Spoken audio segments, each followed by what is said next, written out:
বেরুচ্ছে না বেরোয়নি? ইলেকট্রিক কার যেটাতে ব্যাটারি দিয়ে আছে, অটোমেটিক চার্জ হবে। ওই ব্যাটারির ভেতরে যে হোয়াইট মালটা দিয়ে আছে, কয়লার মতো গোটা আফগানিস্তানের মাটির নিচে, পাহাড়ের নিচে ওই মালটাই আছে, যেটা পৃথিবীতে কোনো দেশের কাছে নাই। আর ওটাই হবে বর্তমানে হিরে মতি সোনার থেকেও বেশি দামি। কেন? পেট্রোল ডিজেল বন্ধ হবে, ইলেকট্রিক কার পৃথিবীতে চালু হবে। পেট্রোল ডিজেল কেরোসিনের মতো বন্ধ হয়ে যাবে। এক যুগে আমরা হারিকেন ব্যবহার করেছি না করিনি? মানুষ হারিকেন ব্যবহার করেছে, লণ্ঠন ব্যবহার করেছে, তাতে প্রয়োজন পড়তো কিসের? কেরোসিন তেলের। আজকে আর কেরোসিন তেল প্রয়োজন আছে? নাই। কোথায় ইউজ হচ্ছে? কোথায়? পাম্পে, জেনারেটরে, বিভিন্ন কারখানায়, গ্যারেজে, এই জায়গায় ইউজ হচ্ছে। আমভাবে ইউজ শেষ হয়ে গেছে ইলেকট্রিক আসার পরে, আমভাবে। ওই রকমই ওই রেডিয়েশন যখন চলে আসবে পৃথিবীর বুকে, আর কোনো কিছুর ইউজ হবে না, শুধুমাত্র ব্যাটারির গাড়ি, ইলেকট্রিক কার ইউজ হবে। আর আফগানিস্তান হতে চলেছে পৃথিবীর সব থেকে সম্পদশীল। নবীজি সাল্লাল্লাহু আলাইহি সাল্লাম বলেছেন, খোরাসান থেকে এমন একটা দল বের হবে, তারাই হবে পৃথিবীর মহাযোদ্ধা। তাদের কাছেই সব থেকে দামি অস্ত্র থাকবে। আর তারা যখন যুদ্ধ করতে শুরু করবে, পৃথিবীর আর একটাও শক্তি তাদের সামনে দাঁড়াবে না। তারাই গিয়ে ঝান্ডাটা গাড়বে আল আকসায়। জোরে বলুন সুবহানাল্লাহ। আজকে ভেবে দেখুন, অনেকজন মনে মনে করছেন আল্লাহ কি দেখতে পাইনি? 35,000 শিশু মারা গেছে শুধুমাত্র এই যুদ্ধেতে। 35,000 শিশু। ঈদের আগে আমরা কাপড় কিনতে বেরিয়েছি না বেরোইনি? মেয়ের কাপড় লাগবে, স্ত্রীর কাপড় লাগবে, সন্তানের কাপড়। কোথায় ভালো হবে? কেউ গেছে মেচেদা, কেউ গেছে খড়গপুর, কেউ গেছে মেদিনীপুর, কেউ গেছে হলদিয়া, কেউ গেছে তমলুক। আমার বাড়ির জন্য ভালো পোশাক লাগবে। হাইরে দুনিয়ার মুসলমান, গোটা পৃথিবী ঈদের পোশাক কিনতে ব্যস্ত। আর গাজা ফিলিস্তিনের নিরীহ মুসলমান, তারা কাফন খুঁজে বেড়াচ্ছে। এক টুকরো কাফন পেলে আমার বাচ্চাটাকে লেপটি আমি দাফন করি। তারা নতুন কাফন নয়, তারা কাফন খুঁজে বেরিয়েছে। পানি নেই, পানি খাবে, ড্রেনের পানিগুলো তারা পান করেছে। শিশুর কাছে খাবার নেই, তারা ঘাস চিবিয়ে খাচ্ছে। এখনো দেখতে পাবে অনাহারে কত বাচ্চা মারা গেছে। খাবার ফেলা হচ্ছে আসমান থেকে। কত খাবার ফেলা হবে? পর্যাপ্ত দুধ নেই। যে বাচ্চাগুলোর মা মারা গেছে, যারা দুধ পান করে, সেরকম 10,000 শিশু আছে গাজা, যাদের মা মারা গেছে, বাপ মারা গেছে। বাচ্চা বাচ্চা বোনরা তাদেরকে কাছে রেখেছে, তাদের দুধ নাই পান করাবার, তাদেরকে পানি পান করে থাকতে হচ্ছে। কত বাচ্চা মারা যাচ্ছে।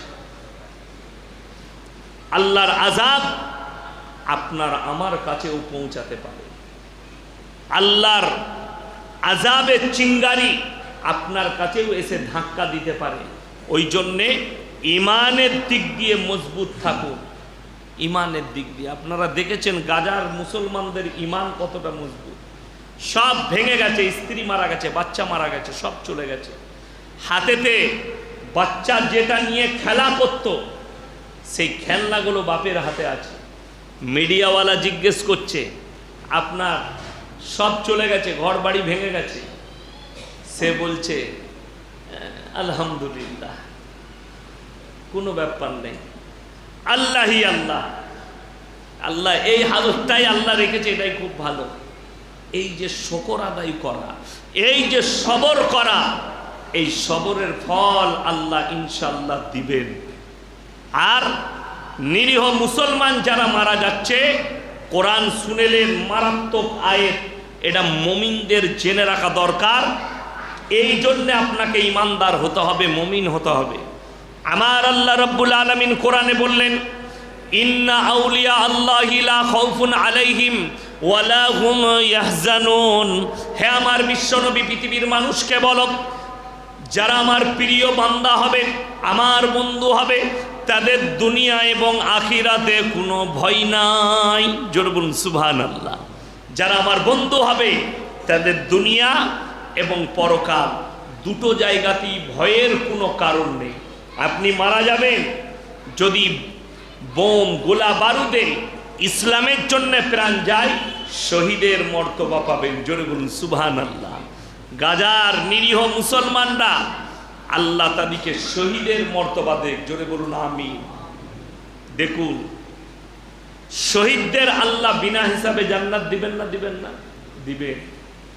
খালি শহীদরা একটা জায়গায় আটকিয়ে যাবে যদি শহীদদের সেইটা থাকে, সেটা হচ্ছে ঋণ। কথাটা বুঝতে পেরেছেন? ওই জন্যে ঋণ মুক্ত জীবন করে দুনিয়া থেকে যাবেন, যেন দুনিয়াতে আমি কারোর কাছে ঋণী না হয়ে থাকি।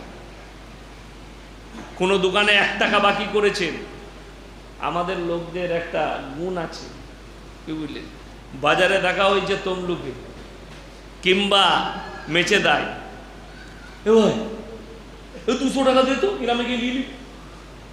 200 টাকা নিল, জোহরের নামাজে পড়ে নিলি তো গ্রামে চলে এলো। জোহর গেল, আসর গেল, মগরিব গেল, এশা গেল, দিচ্ছে না। তো এই ফজরের পরে দেখেছে হজরত এইছে, 200 টাকাটা দে তো, 200 টাকাটা দে, ও তো জোহরের সময় আমি আসছি নিস। ই দেখলে জোহরে দিবে, আবার জোহর গেল, আসর গেল, মগরিব গেল, দেয় না। 2 দিন 3 দিন 4 দিন, ই দেখলে কতবার চাইবো ছেঁচড়ের মতো। 1 সপ্তাহ কেটে গেল, আর দেয় না। আপনি মনে করলেন সেই ব্যক্তি আর টাকাটা চাইল না, মানে আমি ক্লিয়ার হয়ে গেলাম। তুমি যদি তাহাজ্জুদ গুজার হও, তুমি যদি শহীদের মর্তবা পেয়ে মারা যাও, কিয়ামতের দিনে তুমি আটকে যাবে খালি ওই 200টা টাকার কারণে। আল্লাহ বলবেন ঋণ পরিশোধ করো। সেদিনে ঋণটা পরিশোধ টাকা দিয়ে হবে না, সেদিনে ঋণ পরিশোধ হবে তোমার আমল কেটে নিয়ে তাকে দেওয়া হবে। 200 টাকার মতো আল্লাহর বিচারে যে আমলটা হবে, সেই আমল কেটে তাকে দেওয়া হবে। ওই জন্যে 1 টাকা যদি কেউ ঋণী থাকে, তার কাছে মিটিয়ে দেন। হ্যাঁ, সে যদি বলে ভাই 1 টাকাটা লাগবে না, সেটা আলাদা বিষয়, সে তো ক্ষমা করে দিল। 10 টাকাটা লাগবে না, সে তো ক্ষমা করে দিল, অসুবিধা নেই। ওই জন্যে ইসলাম এত সুন্দর, এত পরিষ্কার পরিচ্ছন্ন, প্রত্যেকটা মানুষকে ক্লিয়ার কাট দিয়েছে, কোনো জায়গায় প্যাঁচ রাখা হয়নি। দেখুন, এত বড় মর্তবা একজনকে দেওয়া হচ্ছে, শহীদের মর্তবা, যে দিন ইসলামের জন্য প্রাণ দিবে। কিন্তু ঋণটা এত ডেঞ্জার, কেউ যদি কারো কাছে ঋণ করে থাকে, আল্লাহর কাছে হিসেব লাগবে। আল্লাহ সেই শহীদকে আটকাবেন কিয়ামতের দিনে। তুমি ঋণটা পরিশোধ করো, তারপরে তুমি জান্নাতে যাবে। ওই জন্যে আজকে মুসলমান পেছনোর মূল কারণ হচ্ছে আমাদের কাছে শিক্ষাও নেই, এডুকেশনও নাই। না দুনিয়াবি শিক্ষা, না দ্বীনি শিক্ষা, না হারাম হালালের বিচার, না দিন আর বদ্দিনকে চিনতে পেরেছি, না কুফরি চিনতে পেরেছি, না শিরক আর বেদাত চিনতে পেরেছি। এগুলো চিনার ক্ষমতা আমাদের ব্রেন, বিবেক, বুদ্ধি হারিয়ে ফেলেছে। কখন? বেঈমান কাফেররা যখন থেকে আমাদের মাথায় বসতে শুরু করেছে। আপনি ভেবে দেখুন, আজকে জিনা কোরআনে স্পষ্ট করা আছে, ওয়ালা তাকরাবুজ জিনা ইন্নাহু কানা ফাহিশা ওয়া সাআ সাবিলা। ব্যভিচার করা তো দূরের কথা, যে রাস্তায় ব্যভিচার হয় সেই রাস্তার ধারে পাশে যাতায়াত করো, এটা কোরআনে স্পষ্ট করা আছে। আর আজকে জিনাটা আম হয়ে গেছে মানুষের কাছে, জিনা আম হয়েছে, বেঈমান কাফেররা করেছে। আপনি একটা পাপ করছেন, অনেক মুসলমান জানে না। আমাদের শিক্ষিত সমাজের ছেলেরা, এরা জিনা তো করছে, বেঈমান কাফেররা নামগুলো পাল্টিয়ে ফেলেছে, জিনা করার নাম পাল্টিয়ে দিয়েছে। আপনি ভাবতেই পারবেন না। একটা আছে, আমরা ডাইরেক্ট মুখে বলি জিনা, আপনি বুঝতে পারবেন যে রাস্তায় যাচ্ছেন, কলকাতায় এই রাস্তা দিয়ে পতিতালয়, জানেন না? জানেন না? আজকে বর্তমানে এত ডেঞ্জার জোন চলছে। যেমন আমার বাড়ি থেকে আমি যদি পুরুলিয়া ডিস্ট্রিক্ট যাই, কোথা বললাম? পুরুলিয়া ডিস্ট্রিক্ট, আপনি গেলে এইদিকে ঘুরে চলে যাবেন বাঁকুড়া হয়ে, কিন্তু আমাকে যেতে হলে আসানসোল টাউনের ভেতর দিকে দামোদর নদীর ব্রিজ, ডিসেলঘর ব্রিজ পেরিয়ে যেতে হয়। এই আসানসোলে নিয়ামতপুর বলে একটা জায়গা আছে, সেই জায়গায় পতিতালয় আছে রোডের গায়ে। পরিস্থিতি শুনেলেন। আমি একদিন পুরুলিয়া ডিস্ট্রিক্টে জলসা শেষ করেছি, রাত 1টা-1:30টায় গাড়ি নিয়ে আসছি। রাত তখন প্রায় 2:30টা বাজছে। আমি আসানসোল পার করছি, তো নিয়ামতপুর পেরিয়ে চলে এলাম। গাছের নিচে এক পুলিশের গাড়ি দাঁড়িয়ে ছিল, আমার গাড়ি পেরিয়ে যাচ্ছে ছুটে, তো সঙ্গে সঙ্গে গাড়িটা তারা স্টার্ট করেছে পুলিশে। আমার পেছনে ধাবা, আমি গাড়িতে কিন্তু টুপি খুলে দিয়ে সামনে সিট ফেলিয়ে ঘুমাচ্ছি, ড্রাইভার গাড়ি চালাচ্ছে। তো ডিফার দিয়ে দিয়ে আসছে আমার গাড়িটাকে, মানে গাড়িটা দাঁড় করানোর সিগন্যাল দিচ্ছে পুলিশটা যে কোথা থেকে আসছে। তো যেখানে হাই রোডে চাপবো আমি, দিল্লি রোডে বাজার পেরিয়ে ওই সিগন্যালে দাঁড়িয়েছি, গাড়ি পেরোচ্ছে, সিগন্যাল পড়ে আছে, পুলিশের গাড়িটা সামনে এসে লাগালো। আমাকে ড্রাইভার উঠালো, হুজুর পুলিশ গাড়ি সামনে লাগিয়েছে। আমি উঠে বসলাম, টুপিটা লাগালাম, এলো, কাঁচটা খুললাম। কি ব্যাপার? হ্যাঁ স্যার আপনি? আমি না, হ্যাঁ। ও মনে করছে এই গাড়িওয়ালা ওই পতিতালয় থেকে আসছে। আমি বললাম, স্যার আমি দুটো কথা বলতে পারি? বলুন। আমি বললাম, রাস্তায় আপনারা গাড়ি আটকাচ্ছেন, যে পতিতালয় থেকে পেরিয়ে এলে তাদের কাছে 1000 না হলে 5000 না হলে 2000 যে কোনো একটা টাকা দিবেন। আচ্ছা, যারা ঢুকছে, ঢুকার মুখে যদি গেটটাতেই তালা মেরে দেন তাহলে এই ঝামেলা থাকবে? কথা বলেন না? গেটে তালা পড়ে গেলে কেউ যদি ঢুকতে না পায় তাহলে এই ঝামেলা আর রইল না। জিনার অনুমতি দিয়ে রেখেছেন, বাইরে আটকাচ্ছেন, এটা বড় দুঃখজনক, বেদনাদায়ক। আমরা নিরুপায় হিন্দুস্তানে বাস করছি। যদি এটা ইসলামী রাষ্ট্র হতো, শাসন যদি ইসলাম হতো, ওই নারীগুলোকে হত্যা করার হুকুম আছে শরীয়তে। যারা জিনায় লিপ্ত আছে, যারা পতিতালয়ে লিপ্ত আছে, এরা যদি ইস্তেগফার না করে, এদিকে কতল করার হুকুম ইসলামী শরীয়তে আছে। রাস্তায় দাঁড় করিয়ে পাথর মেরে হত্যা করে দাও, না হলে কতল করে দাও। আজকে সমাজে জিনা আম হয়ে গেছে। ইহুদি নাসারারা কি কালচার দিলে আপনার কাছে? একটা কালচার দিলে। আমাদের যুবকরা জানে ভ্যালেন্টাইন ডে 14ই ফেব্রুয়ারি, নামটা দিয়েছে 14ই ফেব্রুয়ারি, আসলেই সেই দিনটা হচ্ছে জিনা করার দিন। নাম দিয়েছে চকলেট ডে, আসলেই হচ্ছে জিনা করার দিন। নাম দিয়েছে রোজ ডে, আসলেই হচ্ছে জিনা করার দিন। নাম দিয়েছে কিস ডে, আসলেই হচ্ছে জিনা করার দিন। নবীজি সাল্লাল্লাহু আলাইহি সাল্লামের হাদিস, হে আমার সাহাবীরা শোনো, কিয়ামতের পূর্বে এমন একটা দিন আসবে, গোটা সমাজে হারাম আওলাদে ভরে যাবে। দ্বিতীয় নম্বর, এমন একটা সমাজ আসবে যেখানে রাস্তাঘাটে কুকুরের মতো জিনা করবে। আজকে পতিতালয়ের থেকেও ডেঞ্জার পতিতালয় হচ্ছে সমাজের যেগুলো পার্ক আমরা দেখতে পাচ্ছি বর্তমানে, যেগুলোকে পার্ক বলা হচ্ছে, এই পার্কগুলো হচ্ছে আরো ডেঞ্জার বড় পতিতালয়, যেখানে আমাদের যুবক যুবতীরা আমভাবে জিনা করছে। কিয়ামতের আলামত এটা। হারাম আওলাদে কি করে ভরে যাবে আপনি অবাক হয়ে যাবেন। বেঈমান কাফেররাই এটা নিয়ে এসছে, যাতে এতে মুসলমানরাও ডুবে যায় আর তারাও হারাম আওলাদে বিশ্বাসী হয়। আমাকে যদি জিজ্ঞেস করেন আপনি কে, আমি কার নাম লুব? আমার বাপের নাম মায়ের? কথা বলে না বাবা। আমায় যদি বলেন আপনি কে, আমি বলবো আমি মৌলভী শওকত আলী মাজাহিরির ছেলে। আমার আব্বাকে আপনারা অনেকে চিনেন, এটা আমার পরিচয়। আমি যদি আপনার দিকে কেউ কি জিজ্ঞেস করি তুমি কে, তো সে বাপের নাম নিবে না মায়ের? কথা বলে বাবা। কেন? আল্লাহর কসম করে বলছি, আল্লাহ তাআলা দুনিয়ার একটা নিজামাত এত সুন্দর করেছেন। আল্লাহ তাআলা মানুষের, ইনসানের পরিচয় ঘটিয়েছে বাপের দ্বারা, হালাল পরিচয়। জোরে বলুন সুবহানাল্লাহ। আপনাদের এখানে ছাগল আছে না নাই? ছাগলের ছানা হলে পাঁটার ছানা বলেন না ছাগলের? গায়ের বাচ্চা হলে গায়ের বাচ্চা বলেন না, ষাঁড়ের বাচ্চা বলেন? গায়ের বাচ্চা। কেন? আল্লাহ জানোয়ারের পরিচয় ঘটিয়েছে মায়ের দ্বারা, আর ইনসানের পরিচয় ঘটিয়েছে বাপের দ্বারা। এর একটা ছোট্ট ব্যাখ্যা আছে।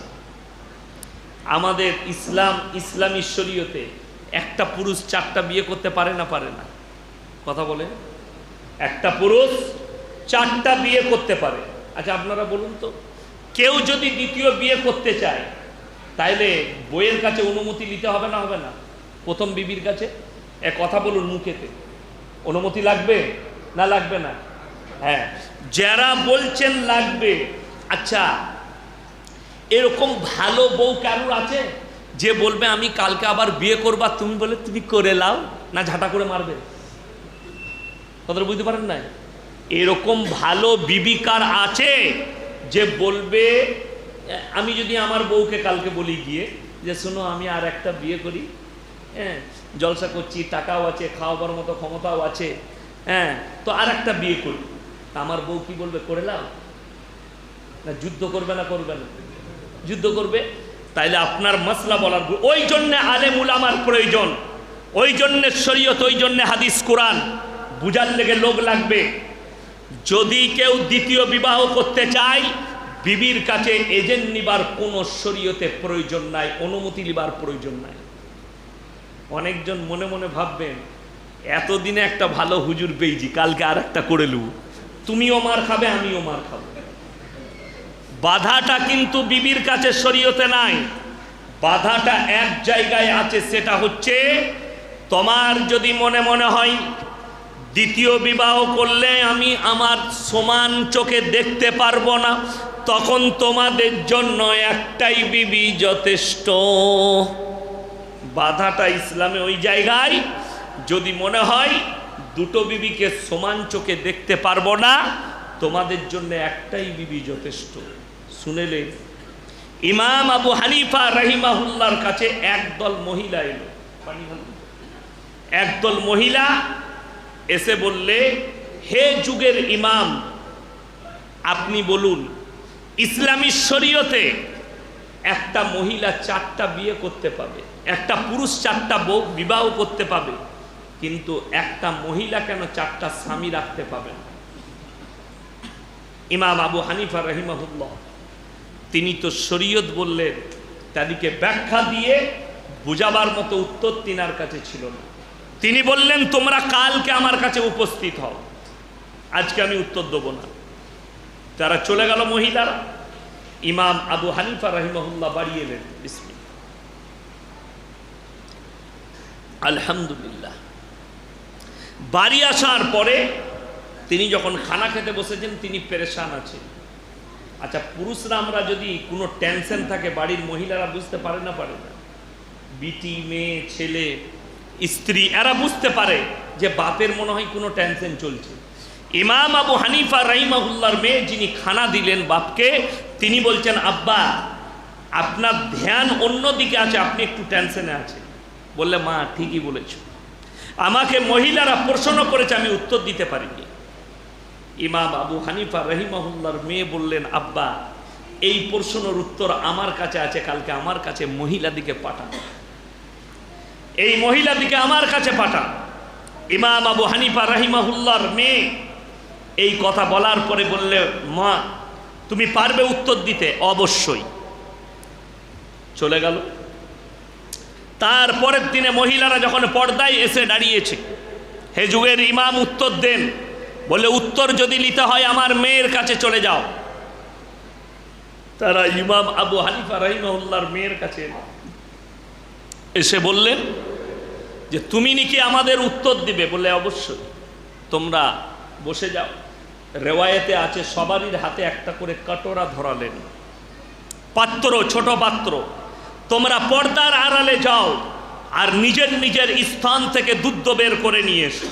প্রত্যেকটা মহিলা নিজের স্থান থেকে দুধ বের করে আনলো। সেই যুগটা টেকনোলজির যুগ ছিল না, সেই যুগটা সায়েন্সের যুগ ছিল না।